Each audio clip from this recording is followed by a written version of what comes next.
Welcome to Dub Nation, your hub for everything Utah Warriors of Major League Rugby. I'm Jarom Jordan alongside Banksy, who, like me, has busted out the brooms after the sweep of Houston Saturday night. Actually there with the broom. Good for you. Good for the Warriors. It's a big win and some much-needed points. Warriors red. Let's go. The only other red thing I have in my house, I think, says Warriors stuff. Okay, we are live on the Utah Warriors Facebook, Twitter, and YouTube accounts, on demand on KSLSports.com, the KSL Sports app, the KSL TV app, rebroadcast Thursday nights on ESPN 700 and 960. A reminders to subscribe to the podcast version on Apple Podcasts, Spotify, and SoundCloud. If you have a comment, try and get to some of those throughout the program. What are we giving out this week? Oh, and by the way, look at these Josepa jersey-inspired lower third graphic on the show. I like it. Looking professional. Got James Vaifale looking good. Shadows. This week, we are giving away a Warriors sky blue visor to one lucky fan who shares the show on Facebook or retweets the post of the game on Twitter. Look at that. Josepa colors all ready to go for you to celebrate the history of our community here in Utah and the history of the game. So get a hold of that for free. Share the show on Facebook or retweet the post of the game on Twitter. The Josepa jersey will be worn on July 10th. There's no game this week. There's a bye week, which brings us to the show rundown. We'll recap the win at Houston. Oh, those jerseys look amazing. A historic win versus Houston.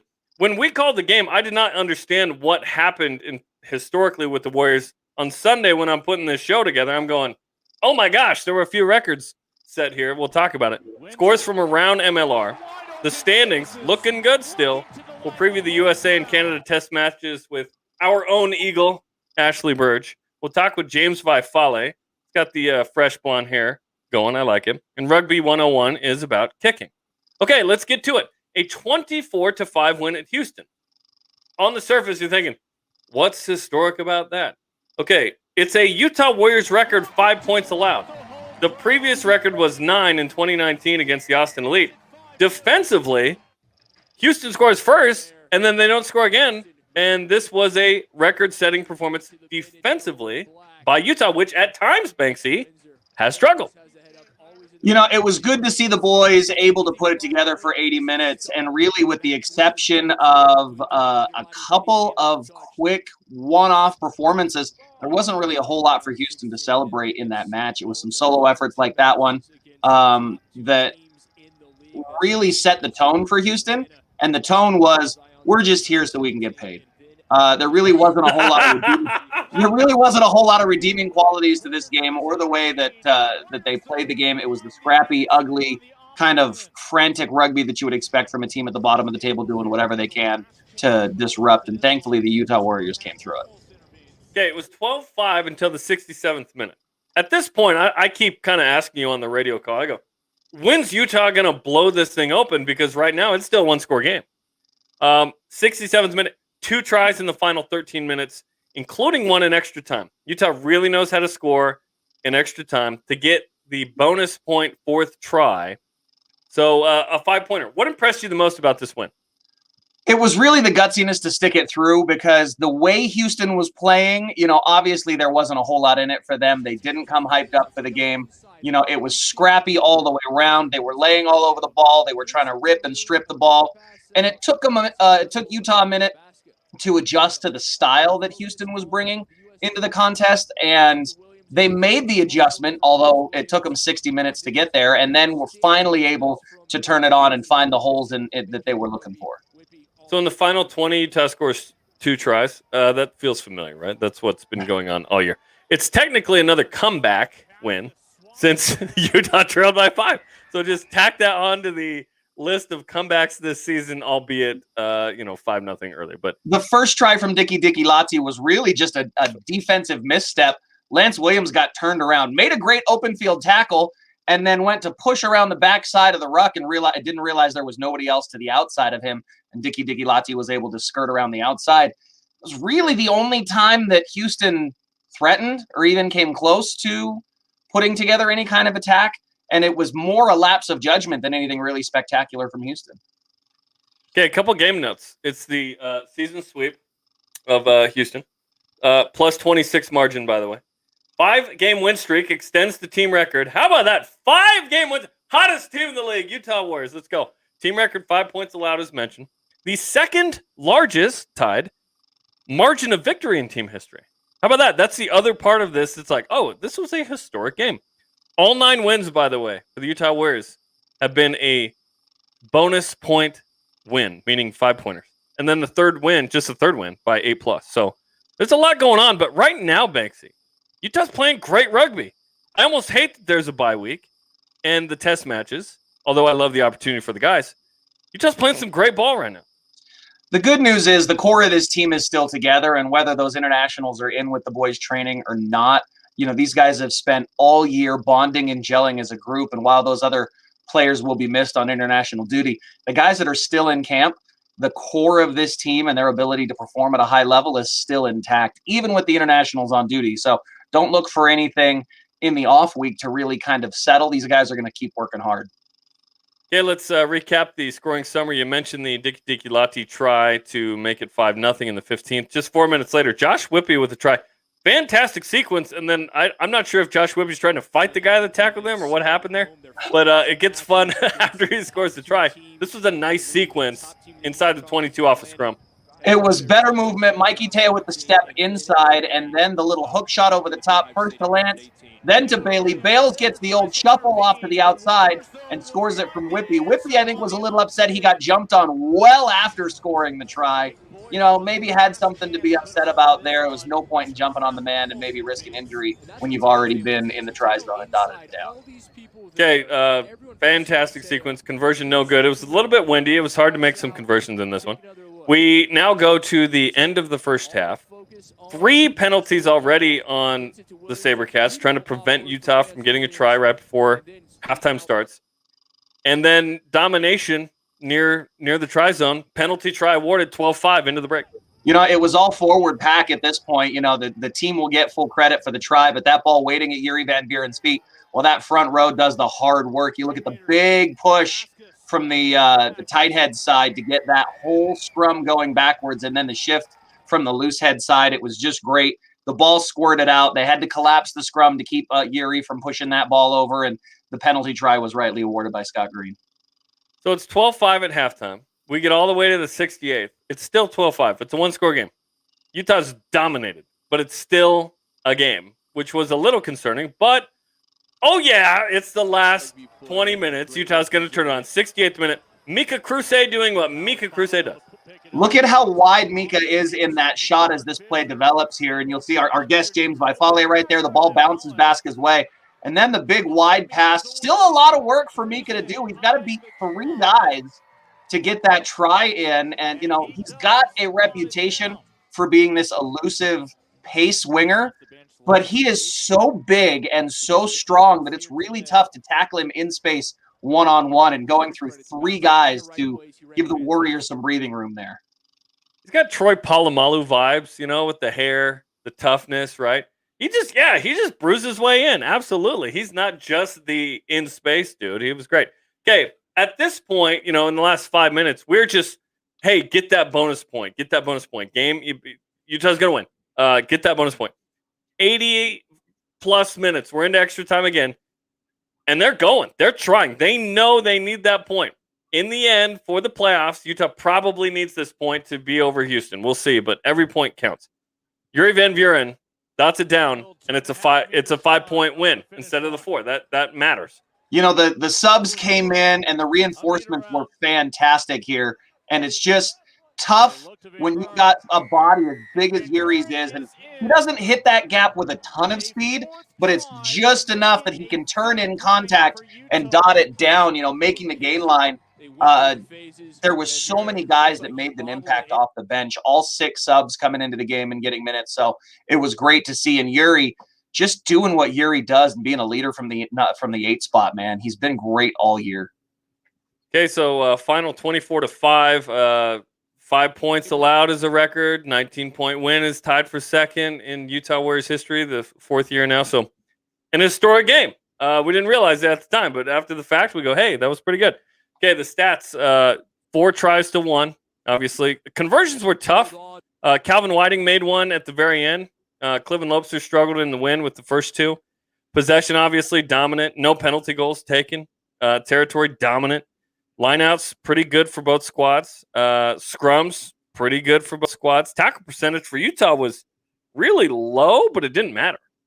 Well, it's because they didn't have to make many tackles in this game. I mean, with the exception of, I think, 2 possessions in the second 40, the entire half was played in the Houston side of the field. So they didn't play a lot with their feet on the goal line. They didn't play a lot of defense. They were on the attack, playing a very scrappy brand of rugby against Houston for most of this match, and the lion's share of it played deep in Houston's half. So a little deceptive, the disparity there in that tackle percentage.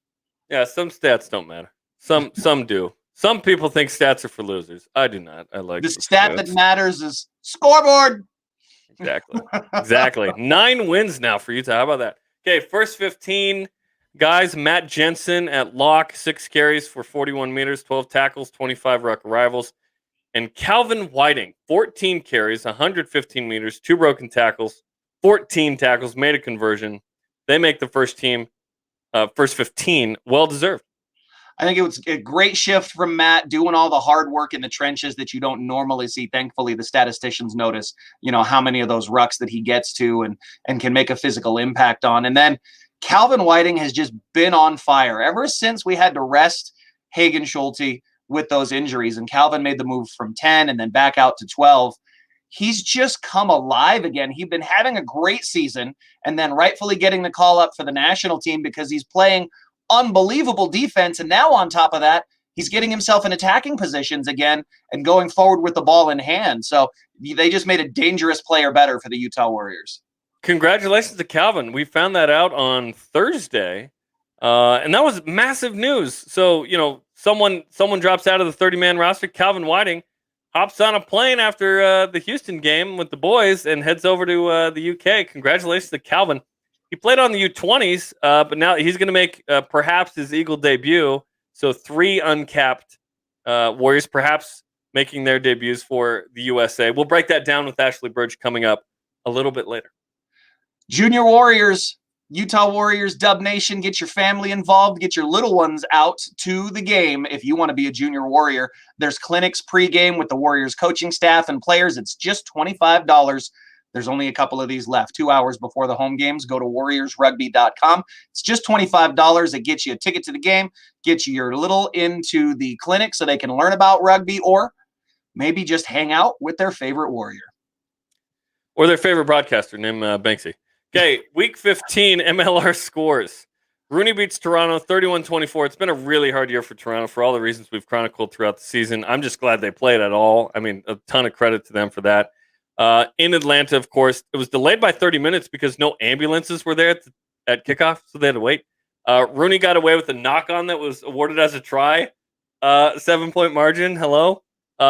Should TMO exist next season in MLR from league headquarters in Austin, like the NBA does it in Secaucus, New Jersey? It's centralized. Should MLR do this? Yes, and it should be for very specific and certain circumstances, like scoring on a knock-on. Any scoring play should be able to be reviewed, and just the referee should be able to say try or no try, and they can review it from there. And then the other thing to look at, I think, with TMO replays is yellow card infractions and what was going on. So that, because lots of times the player getting the card isn't the player that initiated contact or shenanigans. So you want to make sure that you get the right player for the right reasons, and I think TMO can be great for that as well. Okay, Hunko Hamashais has a brace for Rooney, so Rooney wins. Okay, NOLA defeats New England 17-9. Free Jacks were up 9-0 at halftime, gave up 17 in the second half. It's a good show from NOLA. They're a good rugby team, and they're starting to play better. Unfortunately, I think it's too little too late for them and their chances of making a playoff. But, don't sleep on NOLA in the East, man. Rugby ATL, speaking of dominating the East, 32-12 with a win over DC. It's the first win for the Rattlers over Old Glory DC. It was where we thought they would be at the start of this season, and ATL continues to do what they've done all year, and now I believe tied with the Utah Warriors for points on the table as well. I think we both have 51. We'll look at the standings in just a moment. Absolutely. Okay, Austin dominates the second half to beat San Diego. It was 14-14 at halftime. This was a close game on FS2. 19 points in the second half by Austin to pull away. It was a game San Diego really wanted, and they played some great rugby, just not enough in the tank at the end physically to match that Austin Gilgroni side. It's going to be tough, and this is going to come down to the very last game of the season for who takes that number 2 spot between Austin and Utah. That was one Utah Warriors fans, I think, and us had circled in terms of, can San Diego pick off Austin? And now if Utah beats Rugby ATL, playoff berth clinched. Because, and we'll get to it in a minute, Utah has the hardest remaining schedule in the league. They're playing the number 1 team in each conference to finish the season. It's going to be tough. We know it was going to be tough. The advantage there is, even with number 1 and number 1 coming to town, we're playing at home. And our home field advantage when Dub Nation shows up and gets loud is better than any rugby pitch in America. Dub Nation, we need you to show up and get loud for those games. The Giltinis game on the 17th is a national game, but you know who's calling the one on the 10th? We are. So we're stoked about that one. That'll be a ton of fun. And of course, the 17th will be on the radio. I'm talking about TV. What has two thumbs and likes watching rugby? This guy. These guys. Hey. This guy. That was cheesy. I'm sorry. I'd like to apologize to Dub Nation for that and be with the Pygmies of New Guinea. Amen. LA takes down Seattle 29-14. No shocker here. LA resting a couple guys, getting ready for the backstretch. I think a lot of people were expecting more points out of LA, but they really are taking this chance to rest and get healthy. A lot of guys getting some downtime minutes. And I think they kept just enough of their aces up their sleeve on the reserve bench to make sure they came away with the win. Okay, standings, the all-important standings. Let's look at the table here in the Western Conference. Utah and LA is going to play Austin later. So what's going to happen in that one? Try and get Austin into the playoffs. If you're the Giltinis, same ownership group, right? If Austin wins that match, the fix is fully in. That's all I'm saying. And it doesn't matter how well they play it off or if it comes down. If Austin wins that match, the fix is 100% in from the Gil whoever's. From the Gil, all of them. The Gil fix, the Gil rigged is what it's going to be if Austin wins that match. The Gil rigged. Okay, when is that game? I'm looking. Is that the last game of the regular? No. That's the second to last. July 10th. I think. Game, yeah. Yes, July 10th in the Coliseum. Okay, yeah, that's going to be interesting. That's going to be really interesting. Of course, LA is not playing on the 17th against Austin. They're playing Utah. Okay, again to the Western Conference standings. Utah, 51 points, +5, controls its own destiny. Win the final 2, you're good. But again, listen, the final 2 are going to be tough. And the Rugby ATL game, like we've talked about, is without 6 dudes, 5 of which are starters that are playing for the U.S. Fraser Hurst, the backup scrum half, has started a couple games when Michael Basket was injured or away. Right? It's going to be tough to win those last 2.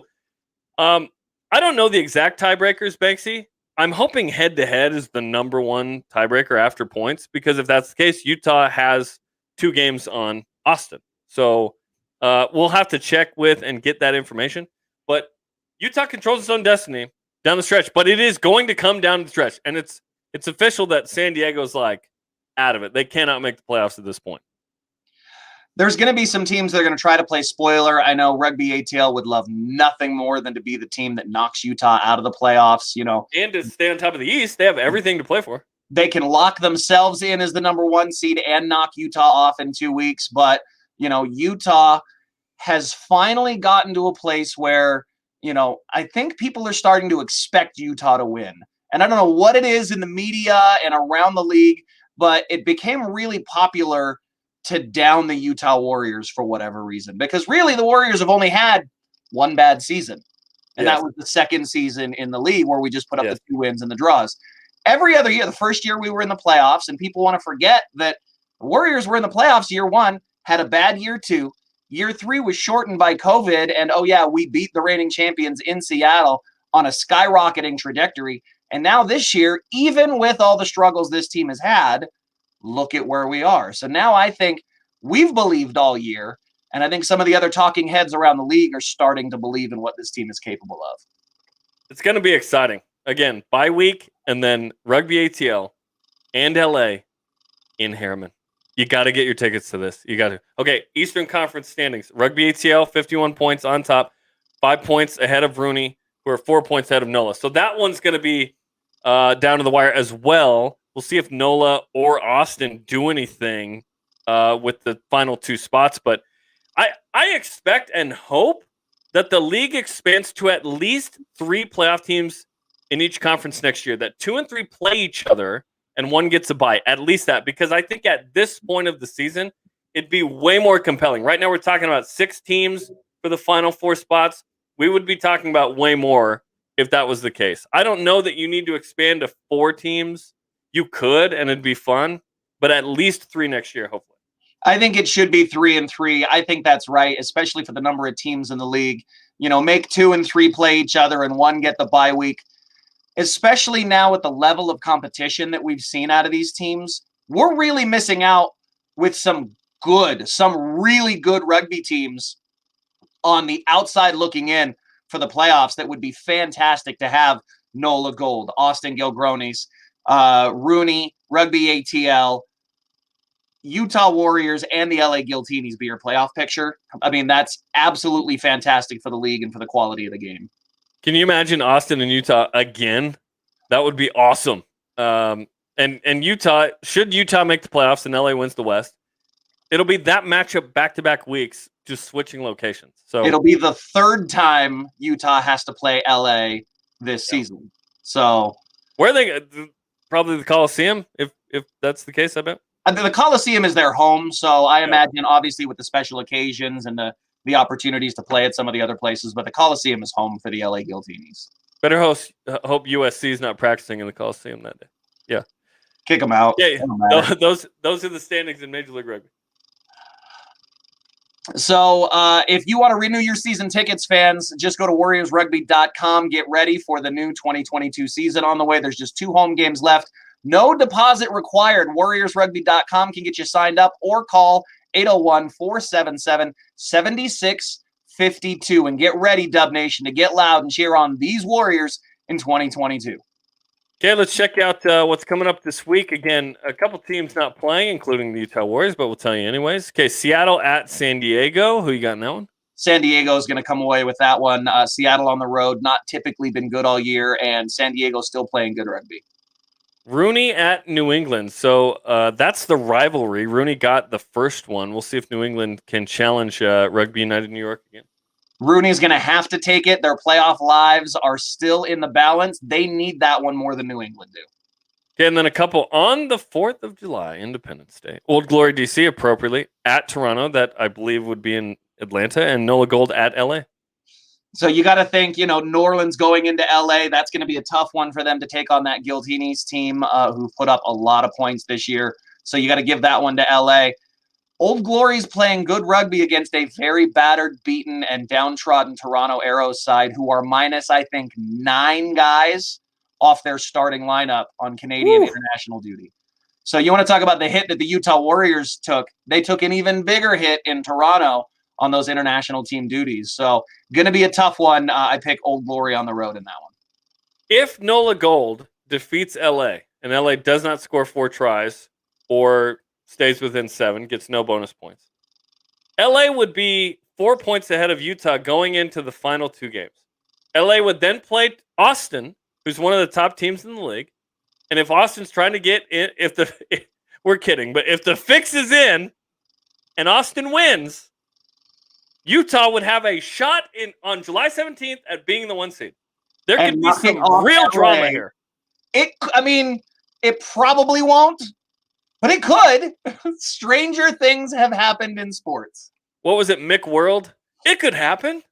Like in the 90s, those commercials. It could happen. It could happen. I'm not saying it won't, but it could. It's like Dumb and Dumber. So you're saying there's a chance? Yes, there is. Yes, indeed. Dumb and Dumber. A few scenes shot in Utah, of course. So there you go. Okay, let's bring in our first of 2 guests today. They're both fantastic. James Vaifale told me he has watched the show a couple times this year. So we know he's familiar with this. He's got the new, blonde hair. He's bleached a little bit for the summer. He is looking good. I think he's got a bucket hat on, though, tonight. He did not inform us that it was bucket hat night. James, what is up, my man? How's it going? Thank you for having me. It's great. How's the hair, by the way? Oh, it's good. It's good. Still blonde. Still blonde, looking Still amazing. blonde. Yeah. Congrats on the win at Houston. We were talking about how after the game, it almost felt like, hey, that was weird. It was like 12-5 until the last 13 minutes. You guys give up a team record 5 points allowed. That's historic. And then winning by 19 was tied for the second most. That was a historic win when the dust settled. Yeah. I didn't even know that was a record being broken. So, I mean, it was fun to be a part of, and just got to keep playing hard each game like it's our last. So yeah.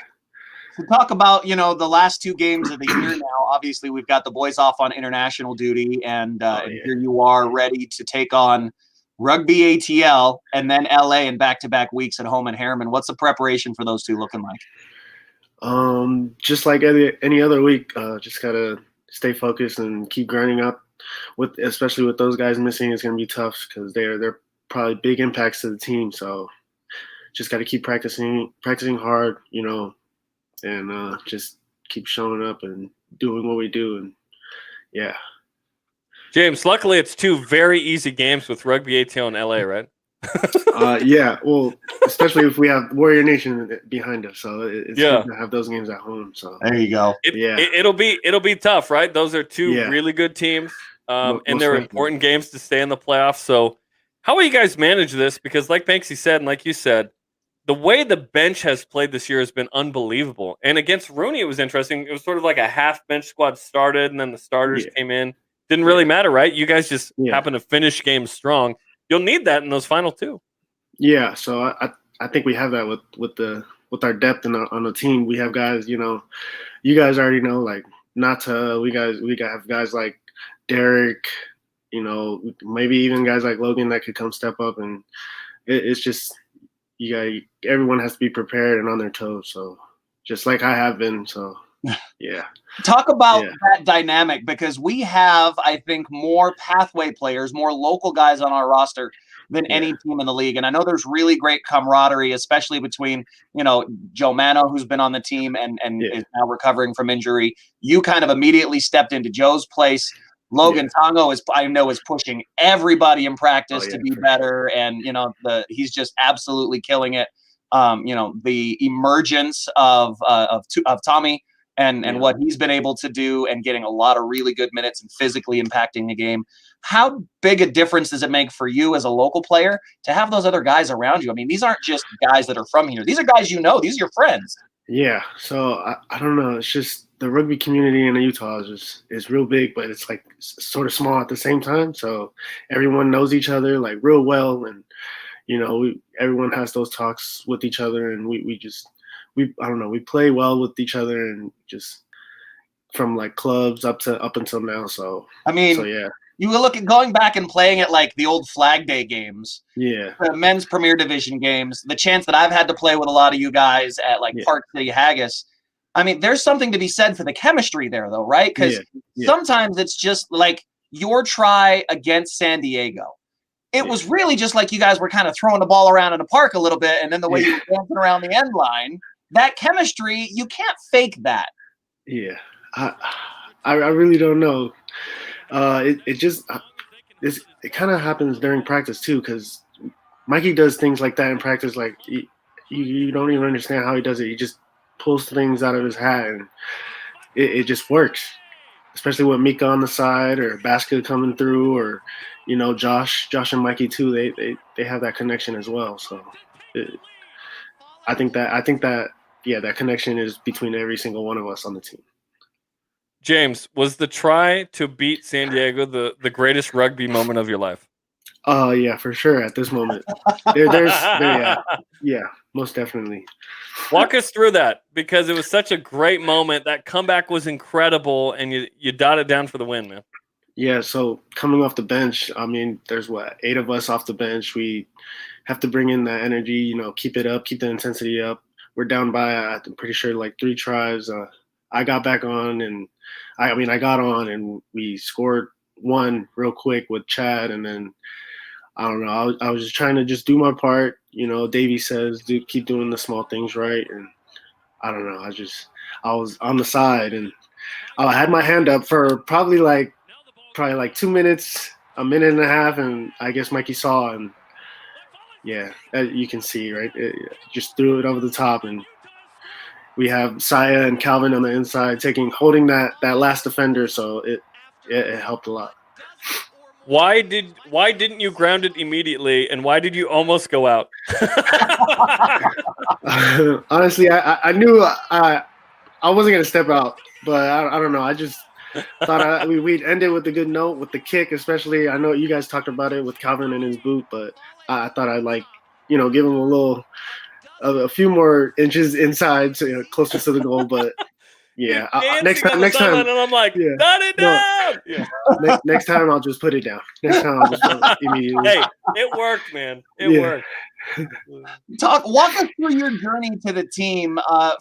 There's going to be a lot of kids watching this. There's going to be a lot of like high school players that are going to see this and say, you know what, I want to be where you are. Walk us through your journey from being a club player to now being a professional rugby player with the Utah Warriors.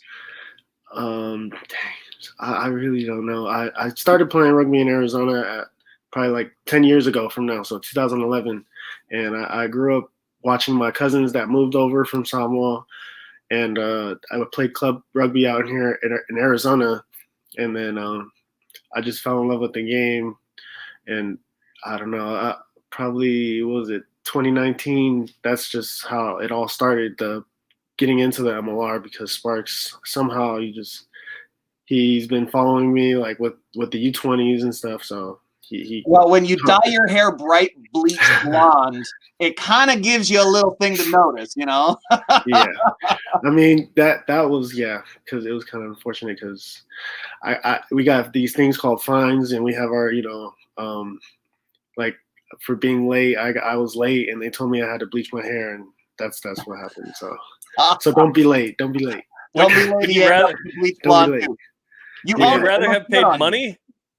No, because it gets kind of boring when everybody who has fines, they pay their money, and it just takes away from that whole experience. So I spun the wheel, and yeah. Oh, we better avoid this wheel as well. Yeah. Okay. Yeah. So you were playing at what, Western New Mexico on a football scholarship? Was that part of your journey? And then, are you an American Samoan international? Yeah. Have you played for the national team, right? Yeah, I played with Joe, and I don't know if you guys know Joe Vaifale. He was in the MLR as well. He played at Seattle, Houston. Yeah, so I played with those guys. He played running back for Hawaii, right? Yeah. So, No, I remember him playing against BYU a few times. I was like, this guy's big, dude. Then he played for Houston, and I was like, oh, he's in MLR. Yeah, he's great. Yeah. What was it like to represent American Samoa? Oh, it was great, because both my parents, they're American Samoan, but my mom was born and raised in California, but my dad was originally born in American Samoa. So it was a good, feeling representing where they're from, where I'm from, and playing for that team alongside with all those guys from the U.S. as well, but with American Samoan background, but also as well as the ones in Samoa. James, you can answer the phone if you want. Oh, no. Who's that? I know Sorry about that. One of the boys is watching and trying to call you. John Howard, I am on the show. Leave me alone. Sorry about Yeah. Well, James, your journey is amazing. We're so glad you're on your team. You've been fantastic. You have probably the moment of the year, right? That game-winning try against San Diego. Yeah. And you're going to be asked to do even more than you've been doing in the penultimate game against Rugby ATL. So we appreciate you jumping on the show, man. And we got to get that Warriors bucket hat. It looks great. Yeah. Thank you for having me. You got it. That's James Vaifale, winger on the Utah Warriors, and Banksy. Yeah, he's going to play a big role, coming up on July 10th against Rugby ATL, as he has the last, 6-8 weeks. We're going to get a chance to see just how dynamic some of these subs can be. We've seen what Mikey Teo can do. We've seen what Mika Cruze can do. We saw flashes of what Joe Mano could do.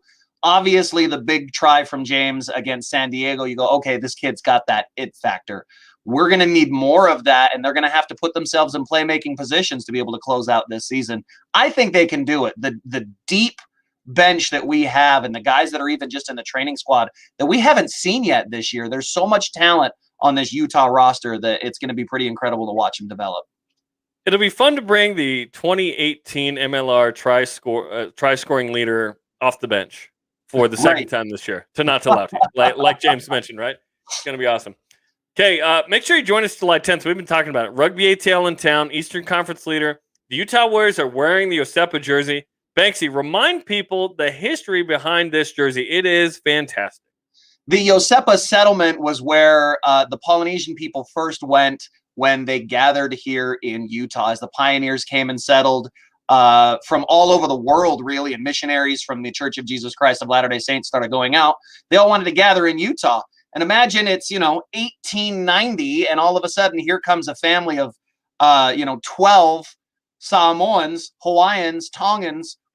Where are you going to put them in a basically Wild West frontier town? They created their own settlement out in the West Desert for these guys to go. There's a big annual celebration and memorial for all of the people in Yosepa every single year, for the people that are descended from the people that live there. So the history of the Polynesian community runs deep here in Utah. And then you tie that to the history of rugby here and the other great clubs and communities that have been around for 40 plus years. And then, of course, the nod to the Salt Flats. The settlement of Yosepa is out in the West Desert, past Tooele. And the next closest thing really to that is the Salt Flats. And if you've never been out there, it's absolutely spectacular and breathtaking. So that blue and white color in the jersey, a tip to the Salt Flats and some of the geography that we have here in Utah as well. So all of it in the history of Utah tied up in one fantastic looking jersey. It's so good. And the history is rich with it. It looks amazing. It's going to be awesome. The sad thing is, those guys that made the USA and Canada teams don't get to wear them. That's the only bad thing for making the national team. For those guys, we got their pictures in the jerseys. And again, congratulations to Mika and Michael, who are looking for their first cap. Calvin looking for his first team cap.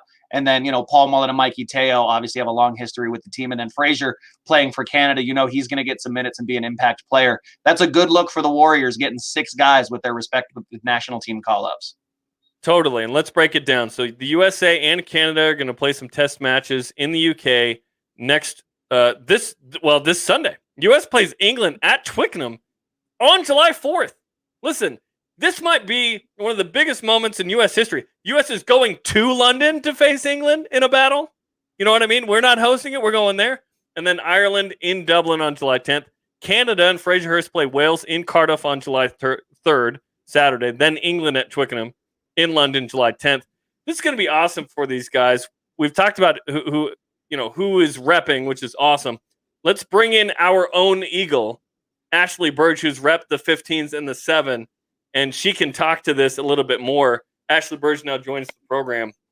Ashlee, first off, repping the Eagles with your shirt, which I can really appreciate. That's awesome. You got the swag. Always have to if that's what we're talking about. I got to represent. So. Okay, this is an amazing opportunity for these guys. What is it like to represent your country on the national stage? I mean, it's really hard to describe. I think I was very lucky at when I started playing rugby, because I didn't only experience a lot of firsts for myself, but I experienced a lot of firsts for this country. And I played on the first ever high school All-American rugby team. Like the first time the U.S. ever hosted a Stars and Stripes game, I got to play on that team. And one of the most incredible things I took away from that was they spoke a lot about the jersey and, how important the jersey is to the game of rugby, and that your number represents your position and you don't own it. And, your jersey represents everybody that's played before you and everybody that's going to play after you. And, getting that first ever high school All-American jersey, like nobody else can say that they wore the first, number 10 jersey for the high school All-American team. So when I got that tangible jersey for the national team, it was one of the most breathtaking moments in my life. And, I hadn't even played yet. I hadn't even stepped on the field, but holding that jersey and thinking about what that represented and what that meant was just so incredible. And, walking onto the field is just something so special. And I feel so grateful for every opportunity I had to, represent my country, playing rugby all over the world. Talk about what these guys are going through now, because they've made the travel squad and they're flying overseas. What is it like for them in the preparation and lead up to a full test match? And not just a test match, England at Twickenham. There may be only one bigger stage in world rugby, and that's probably, the All Blacks at Eden Park. that Yeah. would be a grander stage than England at Twickenham. And then they back it up with Ireland in Dublin.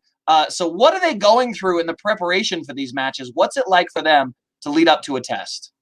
Well, I think it's really incredible that they get to play there, because it's one thing to play rugby in America where, I've played in Colorado on the national team multiple times and your family and your friends are there. But when I got to play overseas in countries where rugby's their number one sport, it is a different world. Like I played in Wales when I played for the Barbarians, and parents were checking their kids out of school to come watch you practice. Like we hadn't even been to the game yet. There was 60,000 people in the stands. So for, our guys to get to go play in a country where there's going to be a lot of people at this game, like it's one thing when we say W Nation's got a big backing in the Utah Stadium and that's all they've really experienced. Like it's going to just be like, it almost just makes your heart fall out of your chest when you walk into this stadium and it's just so packed full.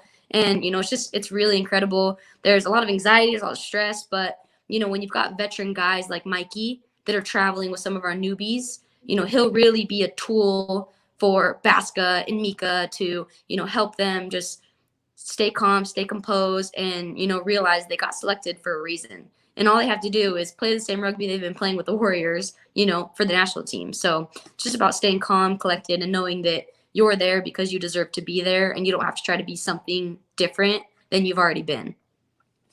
Ashlee, it was pretty cool to find out on Thursday that Calvin Whiting actually made the 30-man as well. That's well-deserved, and he's another uncapped guy, 4 of the 6 that could get their first cap. What do you think of Calvin making the team? And then I want you to describe what it's like to actually get that first cap. And for those who don't know, you actually get a cap. Yeah, I mean, he's well-deserved. There's so many players on the Warriors that I could say that about.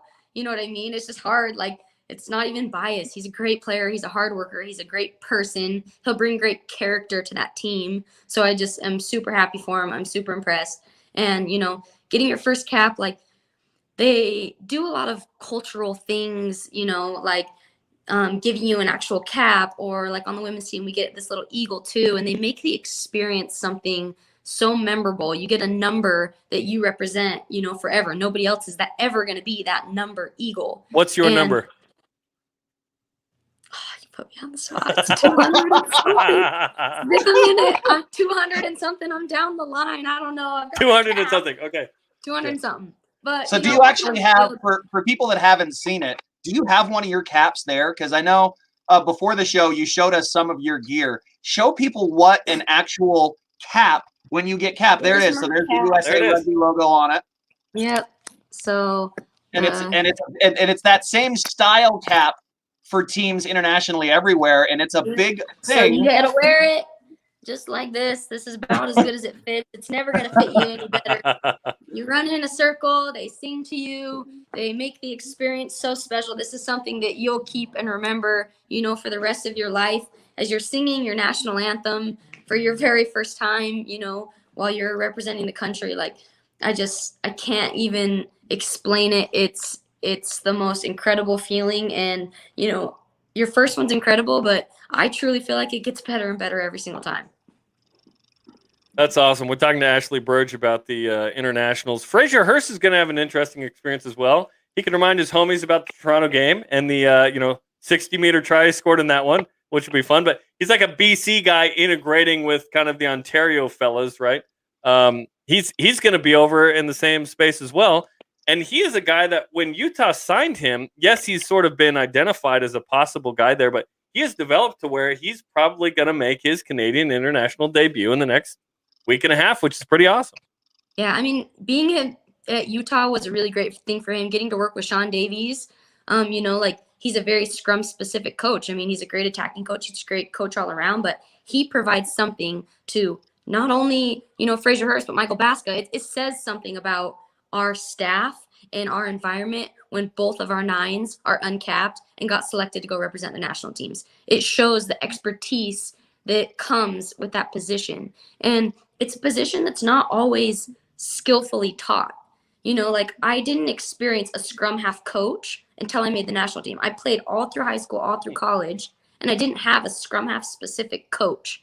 So for them to have, that around them just shows what a difference it makes and, how much growth they've had this year. And, hopefully that just continues around the league because it makes a really big difference. Okay, before we go, you have to show us the collection because I know you got your cap out. You've got everything set out. You have to flex on them. Let them know. Awesome. Let them know, here's the Ashlee. thing. I didn't want to use it as a flex. And so that's why I was going to just scratch No. it because it truly, Send to me, it's important to me. And when I talk about the jersey and, how much it meant to me to receive these jerseys, like there's a reason why I kept them. There's a reason why I have them. So it almost made me tear up when I was taking them all out. Ellie wants to show you guys too, but I can't turn the camera. Oh, wow. They're all the jerseys for the national team, whether it be All-American, high school All-American, to that's my first Sevens cap jersey, my Barbarians jersey, that I pulled all these out and I've always put them in this bag, and it just brought me back to all of the times and experiences and memories and people that, I got to share that with. And that just warmed my heart. I'm not going to put them away for like 2 days. Playing That's with awesome. the national team fits the core values of what the Utah Warriors are all about when we talk about family and tradition and the community. That carries from our community all the way up to putting on that jersey, and it's so great to have you and so many of our other guys be able to represent us. So thank you very much. Yep, thank you guys for having me. I'm going to go find Ashlee, out my Eagle number. Thanks, Ashlee. Ashlee Byrge. Oh, she's great. And really cool stuff from her about what it means to represent your country and the U.S. And that's awesome. That's great. Okay, we ran out of time for Rugby 101. Could pick that up next week. We remind you to pre-order the alternate jerseys the Yosepa Warriors are wearing on July 10th. You can buy those. You can also bid on the game-worn ones on July 10th, which is super cool. So make sure you do that. Okay, that'll do it for us. Again, bye week this week. Watch some games. Enjoy the internationals. It's going to be awesome. And July 3rd and 4th, you can watch Fraserhurst with Canada. You can watch the other 5 homies with the USA and the Eagles. That's going to be fun. Enjoy the 4th. Happy Independence Day, everybody. And we will be back next Wednesday. Like and share this episode of Dub Nation. Follow the Utah Warriors on social media and throughout the season on KSL Sports and ESPN 700. We're Ashlee Byrge and James Vaifale and Billy the producer and Banksy. I'm Jarom Jordan. Go Warriors.